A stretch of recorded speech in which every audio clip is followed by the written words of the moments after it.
welcome to the first ever Soul Chats with Lex episode. This is Jessie Whelan. This is my good friend, a nutritionist, an expert in her field, a dancer, and I'm so happy to have you on the show today. I'm so excited to talk about all things from body image to positivity and tips on how to be more positive. I think something that I appreciate about Jessie is that she gives a lot of knowledge with everything, and I learned so much from her. So my hope today is that you guys learn something from this as well and getting to know her. But I want to start first with asking you, Jessie, what are you passionate about? This is our favorite question. Yes. So luckily for me, my passions do align with my work. Mm-hmm. I would say that I'm lucky in that, but luck aside, I've worked really hard over the years to make sure that I was living my passion. So, classic tale, fell in love with dance as a young girl, started assistant teaching when I was 16, and then that was pretty much the beginning of my entire journey through life up until this point of now working full-time in Manhattan, teaching little ones how to dance and just watching them grow as tiny humans through the art form.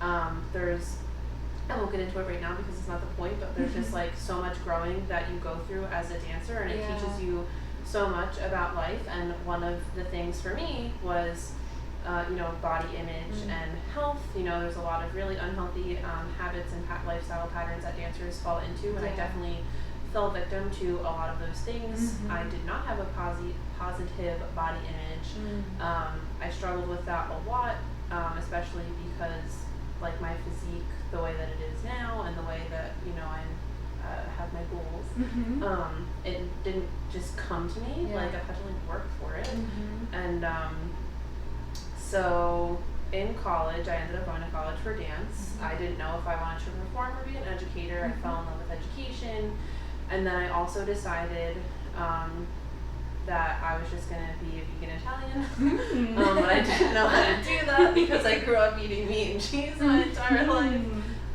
I showed an interest in health in high school. I heard one of my friends was eating organic at home. I didn't know what that meant. So then I know I drove my mom like a little crazy, like, oh, like these are the only groceries that I can eat. And she was like, I don't really know what to do with you. And I experimented with everything from like rice milk, which is disgusting, like eating like oat brand cereal, and I definitely put the good, bad labels on food. And I've come a long way from there. So fast forward to college, go to college for dance. Now I'm dancing like 30 plus hours a week, and I'm going to the gym on top of it. I'm just like, I'm running 3 miles a day, I'm lifting weights improperly, and I stop eating meat and dairy, and I don't like supplement properly. I'm not even eating the appropriate amounts of produce, grains, anything like that. No idea what I'm doing. I lose way too much weight. I get really tiny, no muscle tone. It's fine. Everything's fine. Everything's fine. Everything's on fire, but it's fine. And then I decide, you know what? I don't love where I am, so I want to get my education in nutrition. Long story short, I end up taking a year off after I graduate with my dance degree because I found that double majoring in 2 very rigorous degrees was too hard, and I cried too much. So I stuck with my passion for dance and education, and I started working in the city in North Jersey, and I got the ball rolling with that. I got personal training certified, and then I went back to Montclair State, and I finished my degree in dance, and I learned how to be vegan properly, and then I started working in gyms and personal training and nutrition coaching. I started actually following my own advice, recovering injuries that I have been dealing with for years, and getting more involved in injury prevention, and getting more involved in overall health. And through all of this, I really wanted my dancers to not go down the path that I went down. So I made sure that I really set a good example for my dancers. And if they I lived in the studio, you know, so they saw me eating, and I made sure that they saw me have a healthy relationship with food. And 9 times out of 10 I was eating very healthy, but they would see me eat a cookie sometimes, and that's okay as long as you're not doing it all day. So it was really important for me to establish myself as that role model, and what was really cool was that it led to, especially my teens, start asking me like questions and really becoming invested, and they wanted to be healthy about it too. Yeah. And I didn't push anything on them. I just made sure that I was the role model that I wanted to be for them. And I'm still, you know, on that path, and now I'm working in a charter school in an elementary school in Manhattan, and I'm really like setting the foundation of these kids' lives. I mean, kindergarten to third grade, like so much is learned behaviorally and psychologically in these developmental stages of these kids' lives. So yeah, I just love the education, like in general, between dance, between nutrition, and also personal training, because the three of them, they really go hand in hand, or they should. And I guess all of that being said, like that's kind of part of it too. I don't really know where I'm going with that in life, but I'm somehow working towards meshing the three of those together, because without proper strength, endurance, and conditioning and diet, you really can't have a healthy dance career. And in 2019, there's no reason that you can't be a dancer past 25. You know what I mean? Like that was always the standard, that like you hit like early to mid 20s and then that's it, your dance career was over. And there's really absolutely no need for that. That's a very old school way of thinking that we need to get rid of, and that I actually had to get over. Like I started taking classes again when I was like 27 and I felt old. And I realized I'm not. And like it's okay. My body could still move. I'm not 90. Not yet. So that was a lot, but that's like the nutshell version of my whole life and how it came together. And how you're like, you found those things that you're passionate about, and you're, like you said, you're using them in what you're doing and how you're making money and how you're making a living and like establishing your career and everything. Exactly. And for me, like, you know, we spend so many waking hours of our lives working that I just can't imagine. I understand our bills need to get paid.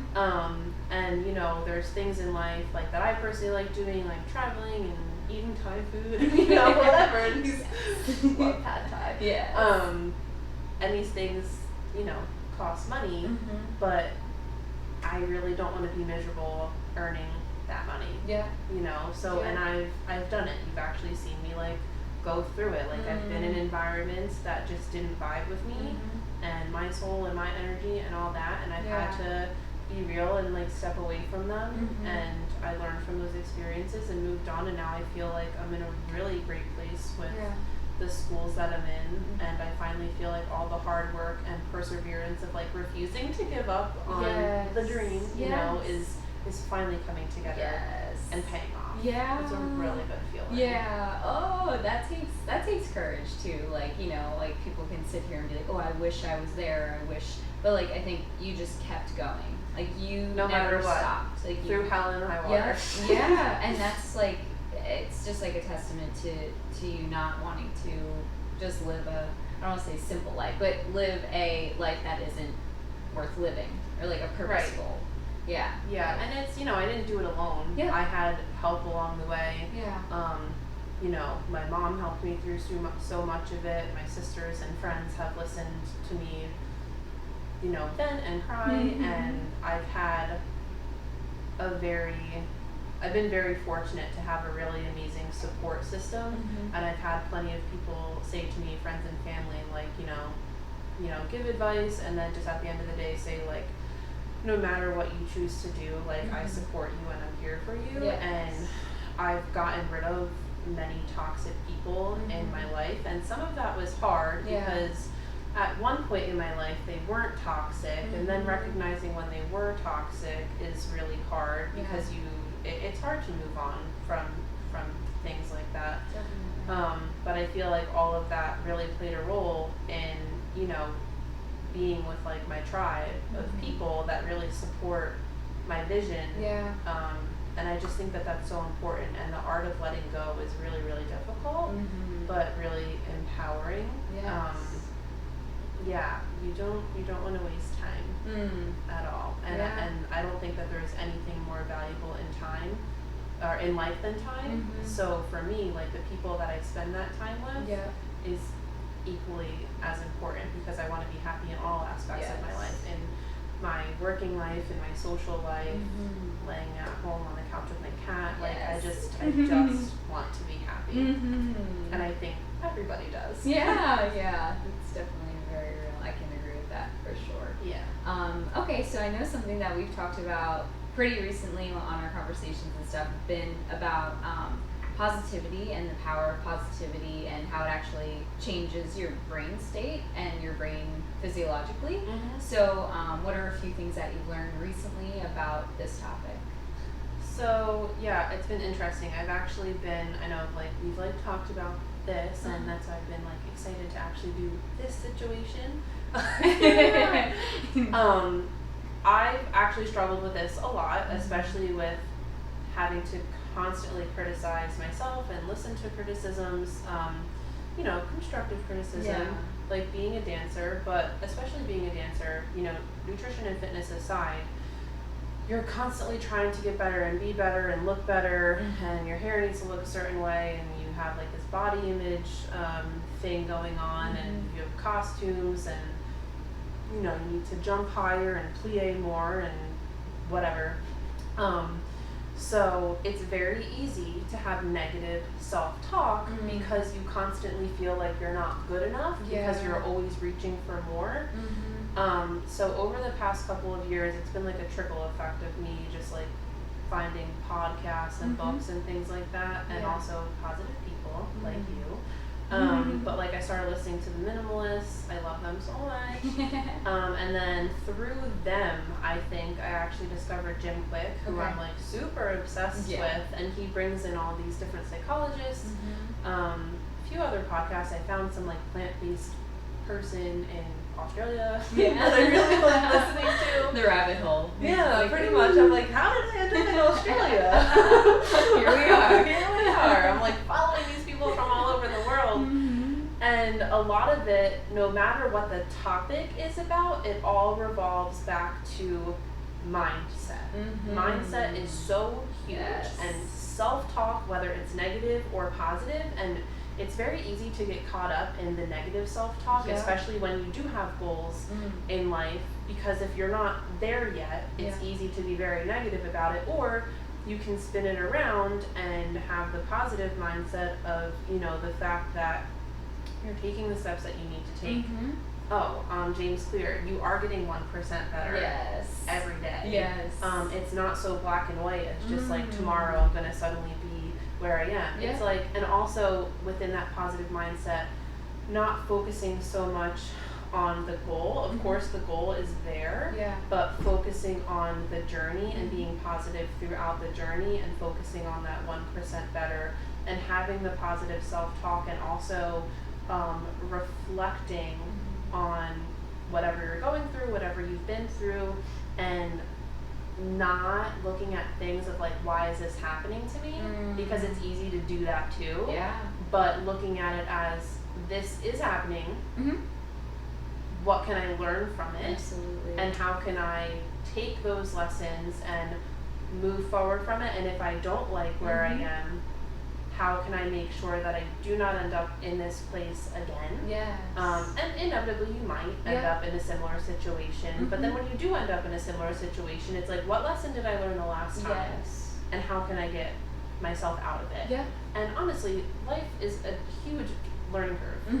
Nobody knows what they're doing. I mean, and also just like not only learning from your own experiences, but having conversations with people and learning from each other, and just being okay with being open and admitting that you messed up, because everybody's made mistakes, you know, and especially we've talked about like social media and stuff like that. Like, I am so glad that I did not have social media as a teenager, because I think I would have been even more of a mess, because it's true, we put our best foot forward on social media, but we're only seeing the tip of the iceberg. We're not seeing all of the struggle and hard work that people have gone through to get to that positive post that we're seeing on Facebook, you know, and on Instagram. That's why, like, I don't know. I always just look at my posts. I mean, some of them are just like amusing and things that I find hilarious and like my cat being cute. But all of the other things like my running journey, my swimming journey, my dancing journey, like you just never know who you're inspiring. Yes.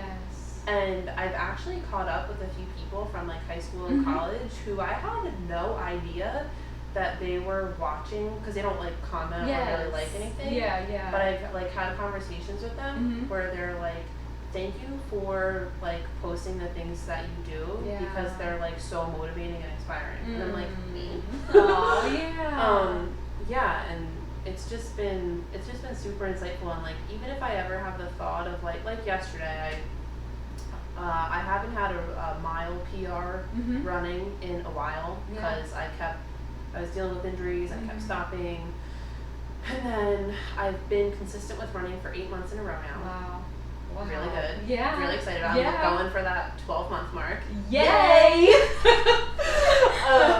It's going to happen. I bring my running shoes everywhere. I have a pair in my car. Like I'm obsessed with running. Yeah. Also, I've just found like how much it's helped like build my endurance and everything. And I'm asthmatic, so it helps with that. Yeah. But yeah, so I make sure no matter what country I'm in or state I'm in, if I'm not home, like I'm running. Yeah. And only like a couple days a week, like nothing wild.